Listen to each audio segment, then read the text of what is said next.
Hello, everyone. We are the Social Divas. My name is Jacob Aaron, I'm Cannon Sneed. I'm Jen Yan. and we also have Jillian and King here with us as well. The title to our research project is At What Cost? The Pressure Behind NIL Deals. Um, Reggie Bush, we all know who this is as Trojans, a two-time national champion, as well as a Heisman Trophy winner, arguably one of the best players and athletes to ever come to USC. Um, with Reggie Bush, though, he unfortunately had a massive case that went down where he was being paid to play when it was not allowed over 20 years ago. Uh, and his reputation as well as USC ended up being tarnished because he was being paid, which affected his future career as well. Um, but now that NIL, this new era of NIL, everything has changed. Athletes don't have to worry about getting paid for or getting caught for getting paid for their name, image, and likeness. But now that they are allowed to get paid, our group has came up with a question of how it's impacting those athletes and their well-being as they have these opportunities for making money. Um, our problem statement is the expansion of name, image, and NIL rights for college athletes, which is driven by state laws like those in California, and changes to NCAA policy has gained widespread support. While NIL opportunities are intended to benefit student athletes financially, less is known about their impact on the psychological well-being. Managing personal branding alongside academics and athletic performance may create added pressure for our athletes. Our group will aim to address this lack of understanding by investigating the challenges faced by these student athletes.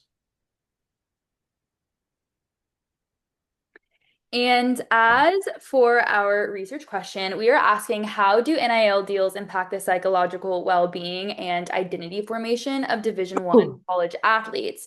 So, as Jacob kind of discussed, Reggie Bush, who was one of the greatest college athletes, was getting paid under the table, and it was illegal at the time. Now, not only does this resonate with our research question, but because of the creation of NIL, but it really stemmed in the early and later 2000s.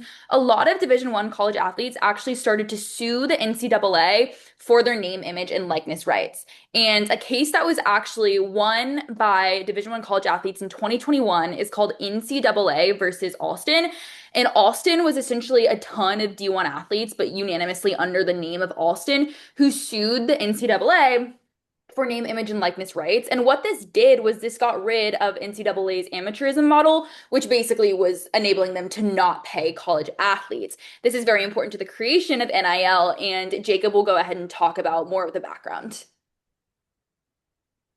Yeah, so more of the background behind NIL and why we chose this research topic.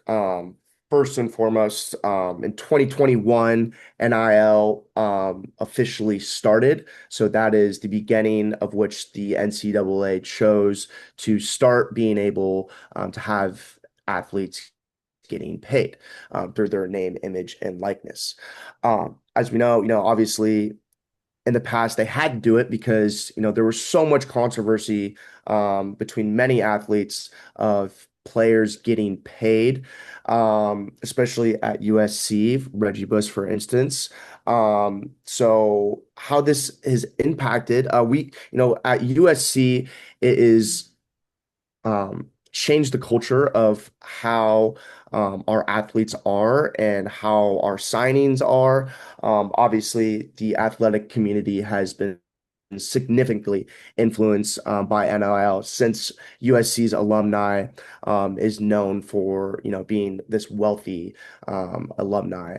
Um, with the world being influenced by social media NIL has powered these platforms. So we all know social media, drives all human beings these days, and NIL has had a major impact from social media. People, these athletes building their platforms through social media and then getting funded through, obviously many other people for the NIL. And then we have came up with this question of we really don't know if there's been enough guidance since the NIL deal or era has hit. We actually have an athlete in our group, King Miller, who plays on the USC football team, and he's talked a lot about how there isn't a lot of guidance as far as the NIL stuff, and it's more an individual impact. So yeah, that is a little bit of the background of why we chose it and also to this topic. So now we're going to go into our studies, and Zen is going to be the first one sharing about her study. So for the first study, I reviewed an article about focus on the social media side of NIL. The main question is that what personal branding and institutional factors shape athletes' social media NIL value. So the key framework they use is called the sport brand ecosystem and environment framework. The idea is that an athlete's NIL value is not only about their individual talent or performance, it is also shaped by their visibility, the school they are connected to, and the larger sport system around them. This connects to our team's research question because if NIL rewards athletes for being visible and marketable, then they may feel a lot of pressure to manage themselves more as a brand. Okay, you can go to the next slide. For the method, the study used a quantitative design. They analyzed 907 public Instagram profile of men's and women's college basketball athletes in California. The dependent variable is estimated NIL value per post. So to measure it, you can see the formula right here. It's kind of like the author looked at social media engagement, especially followers, likes, and comments. So more audience attention and more engagement can potentially translate into a higher estimated NIL value. Then the researchers looked at several predictors, which are the independent variables, including things like bio quality, post count, the verified account, competition level, university followers, and sport gender. You can go to next. And here's what they found. It shows that NIL value is strongly connected to visibility and status. So here are the 6 hypotheses. The most important results were that verified accounts, higher competition level, stronger university brand, and more posting were actually all associated with higher NIL value. So more specifically, verified Instagram accounts were associated with about 293% higher NIL value than those who do not verified. And Division One athletes also had much higher estimated NIL value than those in the baseline community college category. Interestingly, bio quality was not significant, meaning that having a better in bio did not really predict higher NIL value. But gender does matter in the full sample. With that, women's basketball players had 10.8% lower NIL value than men's. So for our team's larger question, the biggest takeaway I feel for this study is that NIL creates opportunity, but it also creates pressure. On one hand, NIL can give them financial opportunities and professional experience, but on the other hand, it can also push them to think of themselves as products. So they may feel like they need to be constantly visible and active. And this matters for identity because they may start asking themselves like, oh, am I valued because of my athletic performance or how well I can turn myself into a brand? So even though the study does not really directly like measure mental health, it helps us understand the system that may create psychological pressure. Okay, you can go to the transition. While my study shows what makes athletes more valuable in the NIL market, it does not fully show how they personally experience the pressure. So the next studies shift from more quantitative data to more qualitative voice. So I will pass on to Jacob. Yeah, so the study of my article was called "The Game Was Ruined for Me There," examining the mental health byproducts of the transfer portal and NIL on student athletes. So the research question is, how has NIL and the transfer portal impacted the mental health and well-being of college athletes, which is pretty close to our research question, maybe a couple words off. As far as the theories go, the theories that were tested, they weren't necessarily formal theories. However, it is grounded in athlete identity theory and transition theory framework. As the athletic identity goes, this refers to, how athletes, how they how strongly athletes define themselves through their sport when they, transfer or have these NIL deals that they identify with. And then the transition theory is the idea, explains how major life changes like moving to a new school or creating these new brands and partnerships, create stress and create adjustment. As far as the hypothesis tested, there were actually no formal hypothesis tested because it is a qualitative approach. Instead of testing predictions, the study explores experiences.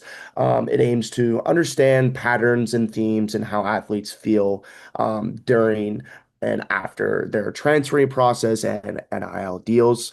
However, the study generally expects that transferring and gaining these NIL deals will cause stress, identity challenges, and emotional strain for athletes.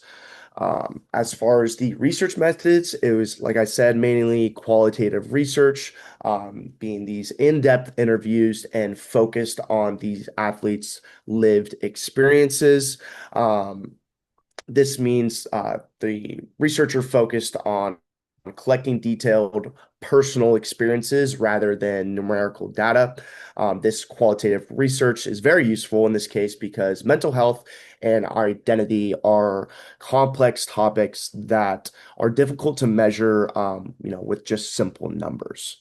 Um, as far as the results and relevance, the transfer portal does not, after, doing the study and researching the study, it came up with, transfer portal does not affect or does affect well-being, sorry, and not just performance. And then NIL is leaving college athletes dazed and confused without proper guidance.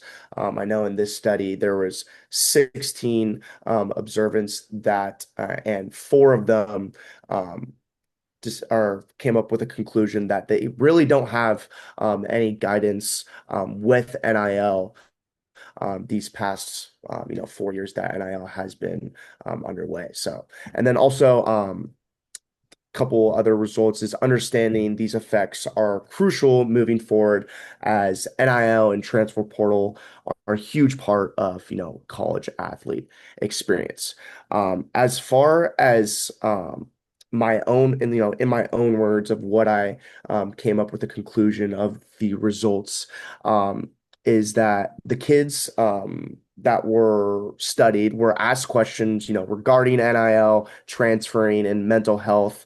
And although there weren't many yes or no questions that could have gained quantitative data on the study, that was about to grasp an understanding about these. It was more of an understanding of grasping what these 16 college athletes think of when it comes to these topics. And most of the student athletes, like I said, were confused on the NIL deals and how they manage their own brand. Um, with this research article, we see that we need more guidance and policy revolved around the athletes. And in Jillian's research is going to cover more of how the implementations are positively and negatively affected with the athlete's well-being. Hi, my name is Jillian Guglielmo, and we are going to be looking at Study 3, which looks at the study of putting athletes first, an empirical examination of Hindoic well-being of college student athletes in response to NIL. The research question of this study was how has the implementation of name, image, and likeliness policies affected the Hindoic well-being of Division I college student athletes? The two studies that were in this study are Hendoic theory, which focuses on how individuals experience happiness through a balance of positive emotions like joy and negative emotions like anger. The other theory that was tested was social comparison theory, which explains how individuals evaluate themselves by comparing their success, opportunities, and status to others. This is especially relevant in NIL deals where athletes are always comparing their deals and visibility. The hypothesis that they tested through this study is implementation NIL deals would increase college student athletes' Hindoic well-being by boosting positive emotions more than negative emotions, which the results showed was actually not the case. The research methods used throughout this study were quantitative empirical study. So they analyzed Division I athletes' social media activity like likes, shared, organic posts, promotional ads, and they compared the motions before the NI deal implementation and after the deals. They used sentiment and text analysis to measure positive and negative emotions, and they focused on the changes in Hindoic well-being over time. So let's look at the relevance and the results of this study. They had a decrease in positive emotions as well as negative emotions, which is shown in the diagram to the right. NLO had a double-edged effect, which means that the well-being, both positive and negative, they both decrease. It also showed that there was an increased social comparison and awareness of unequal opportunities, and that there was a greater pressure on identity shifts as athletes were trying to balance being both competitors and personal brands. I'm also going to be showing you guys this other table that shows the football posts, men's basketball posts, and other men's sports and women's sports, which is what they used in their study to track the posts that people were posting. Now, Study 3 shows the data behind NLL's impact, but does it really tell us exactly how athletes experience it? Study 4 is going to shift that focus to the stress and pressure that athletes feel during the implementation of NIL deals.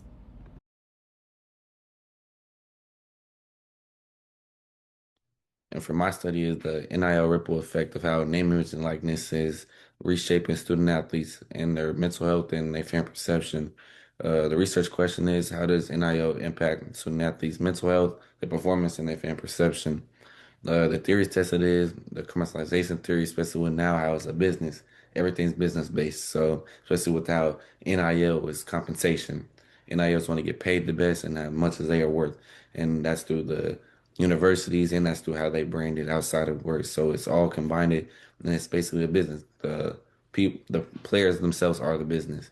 And the social identity theory. It's basically how the transfer portal is, how people can go seek if they want compensation more. If another university is offering that, they're gonna want to take that, and that's basically just decreasing fan loyalty, even bonds with teams, and the people that took them in as either were a recruit or as a transfer portal guy. And the hypothesis studied is and tested is while NIL increases opportunities, also increasing stress changes in fan perception. The methods they use qualitative data, including interviews and analysis to better understand this ongoing topic of NIL. Data collection. They interview anybody who surrounded themselves with sports, either former or current, and they interviewed media members who were surrounded through the sport world, coaches in the world, and even former athletes, and they all took like very short Zooms or phone calls that only took about 23 to 40 minutes. The additional analysis, they analyzed NCAA NIL policies, the transfer portal impacts, and existing mental health research. Why this topic? I think they did a great job for this. I mean, I think they really captured the real experience of what NIL is becoming, and rather than relying on the data. The results and relevance. The key findings, NIL was it provides great compensation for student athletes, and it gives them real independence, but also increases stress and pressure when it comes to all this. NIL also provides new responsibilities on and off the field. Athletes must maintain a balance of building a personal brand, maintaining social media presence, handling different types of contracts, and performing on the field. And I think this all goes together with how you have to kind of grow up as very quickly when it comes to when you're in NIL, or if you, especially when you're handling contracts you never even read over a full contract, or you having to pay these different bills for how you're living. So it's definitely different. And then maintaining that image on the field, especially because this day and age with NIL, if you're performing well, you're gonna have great NIL. And if you're not performing well, you're not gonna have very much NIL. So you can be one day you could be this guy, and then you have a bad game, and then all that plummets. So it's gonna impact how you feel. So I definitely think, like I said, it's stress, anxious, overwhelming, even pressure. So to even go out there and perform at such a high level. So I think it's contributed all that. It contributes that burnout, that anxiety, and that pressure to maintain that public image. I think this matters because it's going to highlight the clearer picture of NIL regulations and stronger mental health support for these athletes going through all these different types of problems that could be happening, and better understand how these athletes can financially hold themselves as student athletes and be better with their money. Okay, so Alrighty. study four, King's study is pretty similar to mine, and we ended up having similar results. A lot of it pertains to stress levels. So my study was published in the Journal of Issues in Intercollegiate Athletics. It is called From Field to Marketplace, NIL Identity Dynamics and Well-Being Among Division I College Athletes. So their research question, similar to ours, is how does NIL engagement influence athlete identity and psychological well-being among Division I athletes? So essentially the theories that they tested here are first identity theory. So that's the idea that the more time and energy put into a specific role in one's life, the more it kind of shapes their identity and is who they are. They also looked at identity conflict theory, which is pretty similar to the idea of cognitive dissonance. It's the tension that two people might feel between two parts of themselves. So in this case, and how an athlete might feel, the tension an athlete might feel between being a student and being an athlete. So this empirical study actually tested 6 hypotheses. It ended up supporting 3 and not supporting 3. I included their number 4 and 5 because I felt they pertained most to our study. So number 4 is the greater college athletes' NIL commitment, the greater their stress. And number 5, the higher experience a college athlete's satisfaction with their NIL, the lower their stress. And Jacob, you can go ahead and head to the next slide. So when it came to their research method, they were pretty unique about this. They used a mixed methods approach, and how they started was through non-probability sampling. So what they did was they essentially took rosters from a bunch of different universities across 4 different conferences, Pac-12, Big Ten, ACC, and SEC. They ended up surveying about 600 athletes, but only actually took the responses from 381 of these athletes due to validity and actually having the surveys completed. So when it came to things like identity conflict theory, identity salience, satisfaction, and then how fair these athletes thought the deals were, they used Likert scales, which I included a picture of here, meaning that they just essentially put a statement along the lines of like, do you think your deals with whatever brand are fair? And then how much do you agree with that statement? But when it came to stress levels, they actually ended up having them just rate them on a regular scale of 1 to 10 because they really wanted to assess how stressed these athletes were in response to their NIL deals. Now, something else that they did a little bit differently is they added in a qualitative approach too. So what they did is within the survey, they added in an area where there was an open-ended question where these athletes would essentially discuss their entire experience with NIL deals overall and kind of give some backing context into the actual quantitative data that would have been looked at through the first questions. So how they ended up testing this was through multiple linear regression, so they could account for controlled factors like age, gender, GPA, and then they also used open coding so that they could kind of recognize patterns between the qualitative and quantitative data. And Jacob, you can go ahead and go to the next slide. Okay, so as for results, as I mentioned, they tested 6 hypotheses. The 3 that they supported, which happen to pertain heavily to our project, are NIL commitment strengthens athlete identity, NIL commitment increases stress, and NIL satisfaction reduces stress. So that also you can kind of play into the other side of that too, which is the less satisfied an athlete might be, the more stressed they could be. Now, overall, what this study kind of taught us about what we're looking at is that there is definitely a relationship between stress and NIL deals. And as we all kind of touched on, there definitely are psychological impacts on these athletes, but it can be very subjective to the person. And a lot of it also has to deal with the exact type of deal. Are you actually satisfied? Do you actually find it to be fair? Now, we also found a link with identity salience and mental well-being in these contexts. And this is overall, it offered us a lot of insight into D1 athlete NIL experience, and it looked at athletes within our conference and our division here at USC. Jacob, you can go ahead and head to the next slide. So what does this all mean? And we can keep it moving to the next slide where we kind of start to answer our research question. So what we kind of found here is that not only is NIL a double-edged sword, but it's also a very subjective experience. So NIL deals have a mixed impact on D1 athletes' psychological well-being and identity formation. So while they can provide financial independence for a lot of people, they can also supply and increase a lot of stress and pressure and even identity conflict. So what we found with all of our studies is that these effects vary significantly based on individual factors like gender, sport, deal magnitude, and satisfaction with the NIL experience. That could point to Jacob talking about transfer portal. That could talk to Zen talking about social media. So we did find that this is a very subjective and complex issue. And Jacob, you can go ahead and head to the next slide. So the three things that we really feel like you guys should gather from our presentation and what we're finding is A, as I mentioned, NIL is a double-edged sword. You can have a ton of positive benefits from NIL, but at the same time, it can increase your stress. It can increase the pressure that you may feel as being a student athlete, because at the end of the day, it's not just about work for these athletes, it's also about being a student.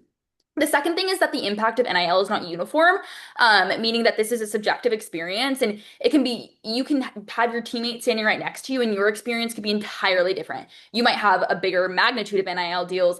It might be completely different depending on like people who are in different sports.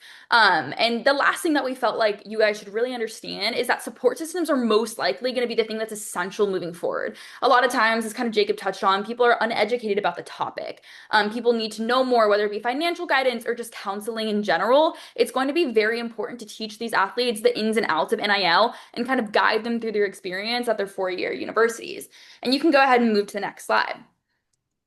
Okay, so as for our limitations and ideas for future research, our first limitation is going to be study size. A lot of these studies were a bit on the smaller side because NIL is also it's a new thing that's come along in the past few years, so we'd love to expand that. And the next thing is sport saturation. So a lot of surveys and different studies will be primarily track athletes in comparison to football players. So it'd be nice to diversify that. Self-reporting biases, of course, can always be biased to whether they feel like they should be more honest or less honest. Lack of university support is a big one. So a lot of times these empirical studies are just going to go through public rosters to not go through administration. But what that means is you kind of lack the availability to do a longitudinal study or a more in-depth study. And then, of course, a lack of long-term knowledge because NIL is new. So moving forward, university support would be amazing. So we could do a more in-depth study or maybe doing like some type of field study with a certain sport at a university. Then we can also get longitudinal studies. Diverse divisions would be nice too. It still could be good to look at D2 and D3 schools because you never know the magnitude of the NIL deals there. Now, the next one would be impact of support systems within schools and actually being able to see how are these schools handling their athletes, indulging in NIL deals, and are they supporting them at all?